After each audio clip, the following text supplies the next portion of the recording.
नमस्कार, ये आकाशवाणी शिमला है। अब आप राजकुमारी चंदेल से प्रादेशिक समाचार सुनिए। आज के मुख्य समाचार। मुख्यमंत्री ने हमीरपुर और दून विधानसभा क्षेत्रों में 253 करोड़ रुपए की विकास योजनाओं के किए उद्घाटन व शिलान्यास। राज्यपाल ने क्षय रोग उन्मूलन में युवाओं की सक्रिय भागीदारी पर दिया बल। केंद्र सरकार ने प्रदेश की महत्वाकांक्षी बिजली वितरण क्षेत्र सुधार योजना को दी मंजूरी। और प्रदेश में राज्यसभा की एक सीट के लिए 31 मार्च को होने वाले चुनाव के लिए 21 मार्च नामांकन की अंतिम तिथि। अब समाचार विस्तार से। मुख्यमंत्री जयराम ठाकुर ने हमीरपुर विधानसभा क्षेत्र में 165 करोड़ रुपए की विकास योजनाओं के उद्घाटन व शिलान्यास किए। उन्होंने 1 करोड़ 78 लाख रुपए से बने घुराड़ गांव के संपर्क मार्ग और थाना गुम्बर के लिए 38 करोड़ 31 लाख रुपए से बनी उठाऊ जलापूर्ति योजना का लोकार्पण भी शामिल है। मुख्यमंत्री ने चिकित्सा महाविद्यालय हमीरपुर में 800 एलपीएम क्षमता के ऑक्सीजन संयंत्र का शुभारंभ भी किया। बाद में लंबलू में एक जनसभा को संबोधित करते हुए मुख्यमंत्री ने लंबलू में प्राथमिक स्वास्थ्य केंद्र, पशु औषधालय, राजकीय उच्च पाठशाला पथियान व पशु औषधालय ताल को अस्पताल में स्तरोन्नत करने का ऐलान भी किया। जयराम ठाकुर ने कहा कि पिछले 4 वर्षों के दौरान सरकार ने सभी क्षेत्रों का अभूतपूर्व विकास किया है और कोरोना महामारी के बावजूद विकास की गति नहीं रुकी है। उन्होंने कहा कि अगले वित्त वर्ष में सामाजिक सुरक्षा को विशेष प्राथमिकता दी गई है और समाज के कमजोर वर्गों, महिलाओं और बुजुर्गों के उत्थान के लिए अनेक प्रावधान किए गए हैं। ग्रामीण विकास व पंचायती राज मंत्री वीरेंद्र कंवर सहित अन्य गणमान्य व्यक्ति इस मौके मौजूद रहे। इस बीच मुख्यमंत्री ने सोलन जिले के दून विधानसभा क्षेत्र में भी लोगों को आज करोड़ों रुपए की सौगात दी। उन्होंने इस दौरान 11 योजनाओं के उद्घाटन व शिलान्यास किए। प्रदेश भाजपा अध्यक्ष सुरेश कश्यप और दून के विधायक परमजीत सिंह पम्मी भी इस मौके मौजूद रहे। राज्यपाल राजेंद्र विश्वनाथ आर्लेकर ने क्षय रोग उन्मूलन में युवाओं की सक्रिय भागीदारी पर बल दिया है। शिमला में आज राष्ट्रीय स्वास्थ्य मिशन द्वारा राष्ट्रीय क्षय रोग उन्मूलन कार्यक्रम पर एक जागरूकता कार्यशाला में उन्होंने कहा कि इस अभियान में शिक्षण संस्थानों के विद्यार्थियों को जोड़ा जाना चाहिए। राज्यपाल ने कहा कि ये लोगों से जुड़ा अभियान है और इसमें रेड क्रॉस भी महत्वपूर्ण भूमिका निभा सकता है। उन्होंने कहा कि केंद्र सरकार ने वर्ष 2025 तक देश से क्षय रोग को खत्म करने का लक्ष्य तय किया है, जबकि हिमाचल में अगले वर्ष तक ये लक्ष्य हासिल करने का कार्यक्रम है।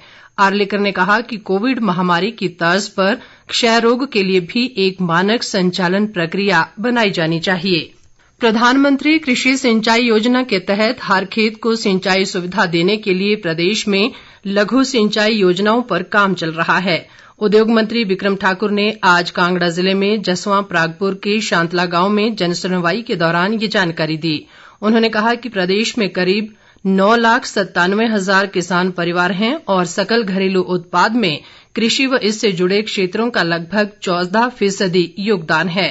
बिक्रम ठाकुर ने कहा कि सरकार द्वारा कम लागत पर प्राकृतिक खेती को बढ़ावा दिया जा रहा है।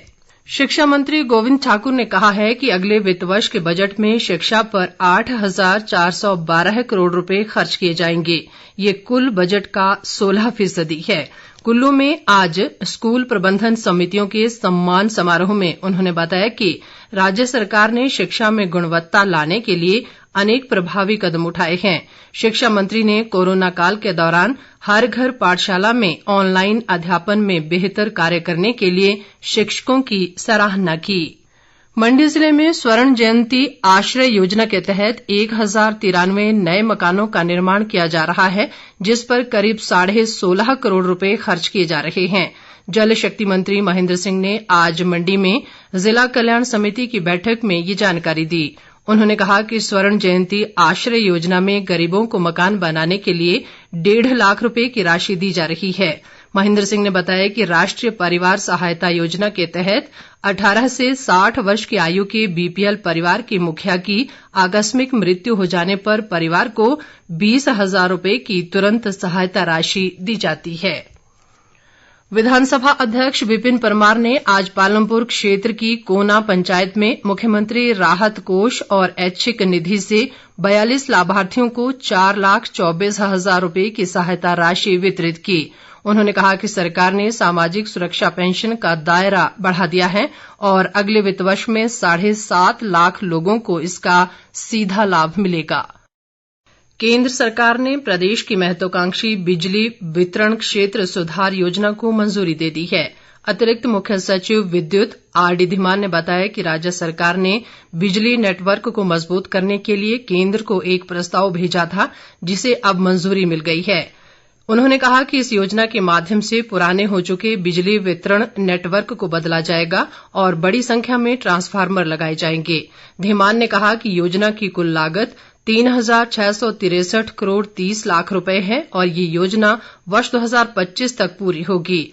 उन्होंने कहा कि उपभोक्ता ट्रांसफार्मर और फीडरों से संबंधित लगभग 28 लाख मीटर बदले जाएंगे और नई केबल बिछाई जाएगी। प्रदेश में राज्यसभा की एक सीट के लिए 31 मार्च को होने वाले चुनाव को लेकर नामांकन भरने की अंतिम तिथि 21 मार्च है।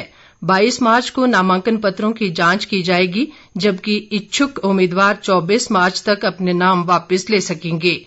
भाजपा ने प्रदेश विश्वविद्यालय शिमला के कुलपति डॉ सिकंदर कुमार को अपना उम्मीदवार बनाया है। हमीरपुर जिले से संबंध रखने वाले सिकंदर कुमार पिछले करीब 3 दशक से आरएसएस से जुड़े हैं और वे भाजपा अनुसूचित जाति मोर्चा के प्रदेश अध्यक्ष भी रह चुके हैं। प्रदेश कांग्रेस अध्यक्ष कुलदीप राठौर ने कहा है कि शिमला नगर निगम के चुनाव में कांग्रेस पार्टी स्थानीय समस्याओं को चुनावी मुद्दा बनाएगी। उन्होंने कहा कि नगर निगम चुनाव के लिए कांग्रेस पार्टी पूरी तरह तैयार है और राज्य सरकार की कथित जनविरोधी नीतियों को लोगों के बीच उजागर किया जाएगा। राठौर ने कहा कि नगर निगम चुनाव के लिए चुनावी घोषणा पत्र तैयार किया जा रहा है और इसके लिए लोगों से भी राय ली जा रही है। तकनीकी शिक्षा मंत्री रामलाल मारकंडा ने कहा है कि लाहौल स्पीति जिले के आईटीआई कारगा में इस वर्ष मई से विभिन्न ट्रेडों में कक्षाएं शुरू होंगी।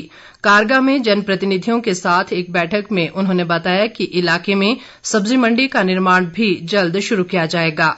मारकंडा ने बताया कि मंत्रिमंडल ने आईटीआई कारगा के लिए विभिन्न श्रेणियों के 28 पद मंजूर किए हैं। वरिष्ठ कांग्रेस नेता व जुब्बल कोटखाई के विधायक रोहित ठाकुर ने कहा है कि अपनी मांगों को लेकर आंदोलन करना कर्मचारियों का लोकतांत्रिक अधिकार है और उनके खिलाफ कार्रवाई नहीं होनी चाहिए। उन्होंने सरकार से आंदोलन करने वाले संयुक्त कर्मचारी महासंघ के पदाधिकारियों के तबादले निरस्त करने की मांग की है। रोहित ठाकुर ने कहा कि सरकार को कर्मचारियों की मांगों पर सहानुभूतिपूर्वक विचार करना चाहिए। प्रदेश के कुछ भागों में आज हल्की वर्षा का समाचार है। हालांकि राज्य के मैदानी इलाकों में आज धूप खिलने से लोगों को भीषण गर्मी का सामना करना पड़ा। ऊना में आज अधिकतम तापमान 35 डिग्री सेल्सियस दर्ज किया गया। मौसम विभाग ने अगले 24 घंटों में कुछ भागों में गरज के साथ हल्की वर्षा की संभावना जताई है।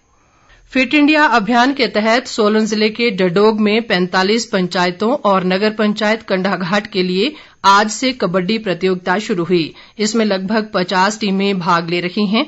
भाजपा नेता राजेश कश्यप ने इसका शुभारंभ किया। उन्होंने कहा कि प्रतियोगिता का फाइनल ठोडो मैदान में खेला जाएगा और विजेता टीम को 31,000 रुपए के साथ मेडल, जबकि उप विजेता टीम को 21,000 रुपए का पुरस्कार दिया जाएगा। राज्य वित्त आयोग के अध्यक्ष सतपाल सत्ती ने ऊना विधानसभा क्षेत्र की छतरपुर ढांडा पंचायत में लगभग 85 लाख रुपए के विकास कार्यों के उद्घाटन व शिलान्यास किए।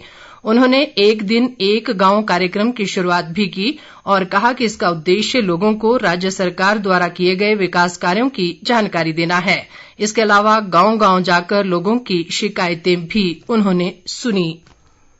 अंत में मुख्य समाचार एक बार फिर। मुख्यमंत्री ने हमीरपुर और दून विधानसभा क्षेत्रों में 253 करोड़ रुपए की विकास योजनाओं के किए उद्घाटन व शिलान्यास। राज्यपाल ने क्षय रोग उन्मूलन में युवाओं की सक्रिय भागीदारी पर दिया बल। केंद्र सरकार ने प्रदेश की महत्वाकांक्षी बिजली वितरण क्षेत्र सुधार योजना को दी मंजूरी। और प्रदेश में राज्यसभा की एक सीट के लिए 31 मार्च को होने वाले चुनाव के लिए 21 मार्च नामांकन की अंतिम तिथि। इसके साथ ही ये समाचार बुलेटिन समाप्त हुआ। नमस्कार।